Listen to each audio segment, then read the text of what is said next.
1992 में अगर आपने इन्फोसिस के शेयर में 10,000 रुपीज लगाए होते तो आपके पास आज 10 करोड़ से भी ज़्यादा पैसे होते हैं। यस गाइज, आपने सही सुना। और ये हम डिस्कस करने वाले हैं आज स्टॉक मार्केट के बारे में। शेयर मार्केट होता क्या है, ठीक है। So welcome guys to my channel blind to millionaire. मेरा नाम मनीष है। I am a visually impaired trader in stock market and आज की जो वीडियो है वो कम्प्लीटली बिगिनर्स के लिए, बिगिनर की एक सीरीज हम स्टार्ट कर रहे हैं एंड इसमें हम बेसिक कवर करेंगे राइट फ्रॉम स्क्रैच कि इंडियन स्टॉक मार्केट क्या है। धीरे धीरे हम छोटी छोटी वीडियोज ही बनाएंगे। इसकी एक प्लेलिस्ट होगी तो आप सर्च कर सकते हैं। और जिसने भी अभी तक चैनल को सब्सक्राइब नहीं किया प्लीज़ चैनल सब्सक्राइब कर लीजिए एंड फॉर लाइक कर लीजिए। एंड पूरी सीरीज़ होगी तो छोटे छोटे वीडियोस कोशिश करूंगा बनाने की। चलिए, आज का जो टॉपिक है वो है स्टॉक मार्केट से रिलेटेड बिगिनर, मतलब स्टार्टिंग इंडियन स्टॉक मार्केट क्या है, कि ओरिजिन कब हुई और इसमें कुछ चीज़ें हैं, निफ्टी सेंसेक्स क्या है, मार्केट कैपिटलाइजेशन क्या है, इसके बारे में हम समझेंगे। ठीक है, स्टॉक्स क्या होते हैं, शेयर क्या होते हैं, उसके बारे में हम समझेंगे। चलिए शुरू करते हैं। तो फर्स्ट क्या है, सेंसेक्स या बीएसई। देखिए, बीएसई और एनएसई, बॉम्बे स्टॉक एक्सचेंज और नेशनल स्टॉक एक्सचेंज, ये एक प्लेटफॉर्म है जिसपे शेयर लिस्ट होते हैं। ठीक है, लिस्टिंग क्या होती है वो भी बताऊंगा। फर्स्ट ऑफ ऑल ये समझिए कि शेयर स्टॉक मार्केट क्या है। स्टॉक मार्केट बेसिकली कंपनी के शेयर्स को खरीदने और बेचने का एक प्लेटफॉर्म है, एक जगह है जहाँ पे कंपनी के शेयर्स को आप खरीद सकते, बेच सकते हैं, यानी ट्रेड कर सकते हैं। ट्रेडिंग क्या होता है, कोई चीज़ हमने खरीदी और बेची तो दो जन उसमें इन्वॉल्व होते हैं, एक बायर और एक सेलर। बायर और सेलर शेयर्स कुछ खरीदे जाते हैं, कुछ बेचे जाते हैं हर पल हर सेकंड जब वो स्टॉक मार्केट ओपन होता है, तो उसको हम ट्रेडिंग बोलते हैं। और कुछ शेयर्स हम खरीद के रखते हैं लंबे समय के लिए, जिसको हम इन्वेस्टिंग बोलते हैं। ठीक है, तो यही है शेयर मार्केट। देखिए, बॉम्बे स्टॉक एक्सचेंज एशिया का सबसे पुराना स्टॉक एक्सचेंज है। 1875 में इसका एस्टैब्लिशमेंट हुआ था और उसके बाद यहाँ पे मतलब इसमें ट्रेडिंग वगैरह स्टार्ट हुई थी। एंड जो एनएसई है यानी नेशनल स्टॉक एक्सचेंज, ये 1992 में एस्टैब्लिश हुआ था। 1994 में इन्होंने अपने ऑपरेशन स्टार्ट किए थे और वो कम्प्लीटली इलेक्ट्रॉनिक था, कम्प्लीटली इलेक्ट्रॉनिक बेस पे वो ट्रेडिंग प्लेटफॉर्म्स उन्होंने लाया था और स्टार्ट किए थे। बट जो निफ्टी है यानी नेशनल स्टॉक एक्सचेंज का जो इंडेक्स है निफ्टी, उसका जो इन्वेंशन हुआ था यानी उसका जो स्टार्ट हुआ था 1996 में with a fair value of 1000, यानी उसकी जो वैल्यू थी वो 1000 थी। आज अगर आप निफ्टी देखेंगे तो निफ्टी की जो वैल्यू है दैट इज अराउंड 25,000। ठीक है, यानी 25 गुना हो गया ये लगभग 25 से 30 सालों में। ठीक उसी तरह सेंसेक्स है। सेंसेक्स स्टार्ट हुआ था 1986 में, बट इसका जो बेंचमार्किंग है वो 1978 और 79 के बेसिस पे किया गया था और इसकी जो वैल्यू थी वो 100 थी। आज सेंसेक्स अगर आप देखेंगे तो 81,000 का है, मतलब 80 गुना हो चुका है। अगर आप उसमें 1 लाख लगाते हैं तो वो 80 गुना हो जाता है 40 सालों में। इस तरीके से यहाँ पे रिटर्न्स मिलता है। अभी तक का सबसे बड़ा, मतलब सबसे ऐसा क्लास है जिसमें बड़े बड़े इकोनॉमिस्ट और सभी का इसमें रुचि है, सभी का इंटरेस्ट है, ये है शेयर मार्केट। ठीक है, अब सेंसेक्स क्या है। सेंसेक्स बेसिकली एक इंडेक्स है जिसमें 30 स्टॉक्स है। वो 30 स्टॉक्स जो है वो हमारे देश के अलग अलग सेक्टर से आते हैं और वो रिप्रेजेंट करते हैं। अब वो 30 स्टॉक्स क्या होते हैं, कोई रिलायंस है, कोई एचडीएफसी बैंक है, कोई इन्फोसिस है, कोई टीसीएस है। तो अलग अलग सेक्टर, आईटी सेक्टर हो गया, मेटल सेक्टर्स हो गया और अलग अलग सेक्टर्स, टेलीकॉम हो गया, ऑयल एंड गैस हो गया, बैंकिंग सेक्टर हो गया, तो अलग अलग सेक्टर हो गया। उस सेक्टर से सारे स्टॉक्स, 30 टॉप 30 स्टॉक्स जिनकी मार्केट कैपिटलाइजेशन, और देखिए सेंसेक्स की एक एलिजिबिलिटी क्राइटेरिया है उस इंडेक्स में आने के लिए। ऐसा नहीं है जो स्टॉक एक बार 30 में आ गया तो वही के वही रहते हैं, उसकी रिबैलेंसिंग भी होती रहती है। उसकी अलग अलग क्राइटेरिया है जो आप बाद में उसको समझ सकते हैं, देख सकते हैं, उसके ऊपर हम बाद में डिस्कशन भी कर सकते हैं। ठीक है, तो ये मान के चलिए सेंसेक्स जो है वो टॉप 30 इंडियन कंपनीज का एक इंडेक्स है। ठीक उसी तरह निफ्टी जो है वो टॉप 50 कंपनीज का है। सेंसेक्स 30 का है तो निफ्टी जो है वो टॉप 50 कंपनीज का इंडेक्स है, मार्केट कैपिटलाइजेशन। ठीक है, तो ये क्लियर हो गया होगा अभी तक इंडेक्स सेंसेक्स और निफ्टी। देखिए, सेंसेक्स क्या रिप्रेजेंट करता है, हमारी देश की इकोनॉमी को रिप्रेजेंट करता है।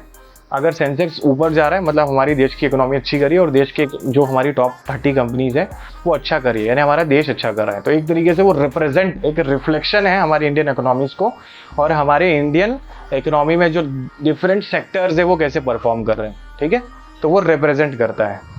ठीक उसी तरह निफ्टी है। निफ्टी अगर ऊपर जाता है तो अच्छा चल रहा है, निफ्टी नीचे जा रहा है तो मतलब खराब तो नहीं बोल सकते, बट वो भी एक तरीके से इंडिकेटर है कि हमारा इकोनॉमी और हमारे देश के अंदर जो कंपनीज है सेक्टर्स के अलग अलग वो कैसे परफॉर्म कर रहे हैं। ठीक है, दोनों भी इंडेक्स में जो स्टॉक्स है उनके अपने अपने वेटेज है।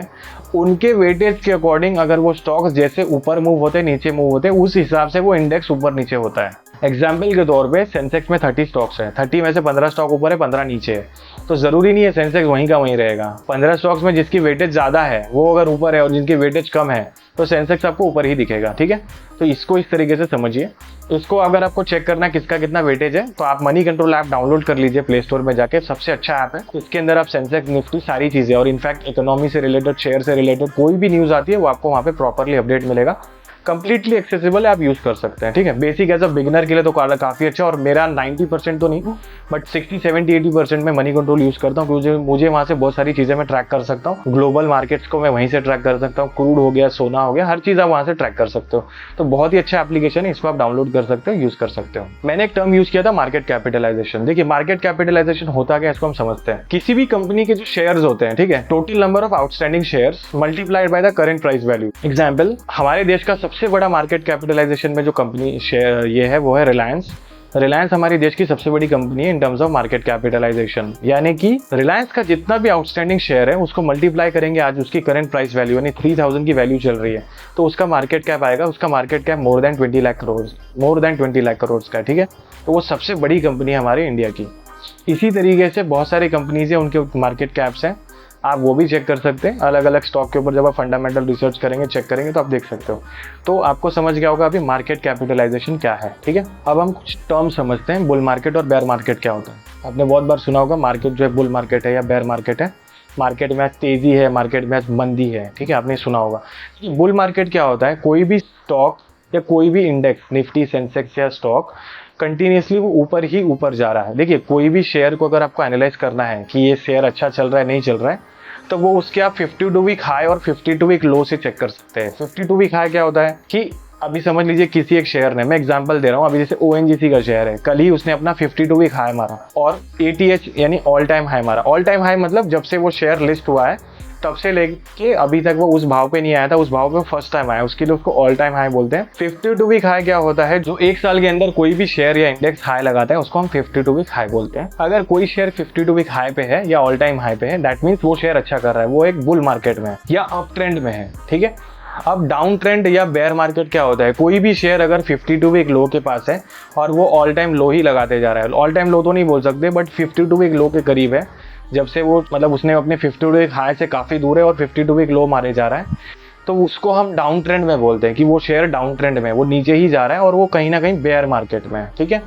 तो इस तरीके से बुल मार्केट और बेयर मार्केट को डिफाइन कर सकते हैं। और अप ट्रेंड क्या होता है, कोई स्टॉक कंटिन्यूसली ऊपर ही ऊपर जा रहा है, हायर हाई हायर लोज, ये आपने सुना होगा। हायर हाई क्या होता है, नया हाई लगाते जा रहा है। हायर लोज क्या होता है, पुराना जो लो था उससे एक नया ऊपर लो लगाया उसने। ठीक है, इसको हम कहते हैं अप ट्रेंड कहते हैं, या इसको हम बुल मार्केट कहते हैं।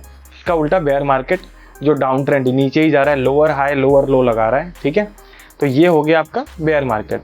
ठीक है, ये अभी तक तो आपको क्लियर होगा निफ्टी क्या है, सेंसेक्स क्या है, मार्केट कैपिटलाइजेशन क्या है, बुल मार्केट क्या होता है, बेयर मार्केट क्या होता है। देखिए शेयर, स्टॉक और इक्विटी ये एक ही चीज़ है। ठीक है, इसमें कंफ्यूज मत होइएगा, अलग अलग वर्ड्स हैं बट इसकी जो मीनिंग है वो सेम है। आज रिलायंस का स्टॉक 5% ऊपर था, आज रिलायंस का शेयर 6% ऊपर था। मैंने दोनों जगह क्या वर्ड यूज़ किया, एक जगह स्टॉक की एक जगह शेयर, मीनिंग एक ही है। ठीक है, तो स्टॉक शेयर ये एक ही होता है। इक्विटी यानी कि जो कैश में है, जो खरीद के रखते हैं लंबे समय तक के लिए, उसको हम इक्विटी मार्केट कहते हैं।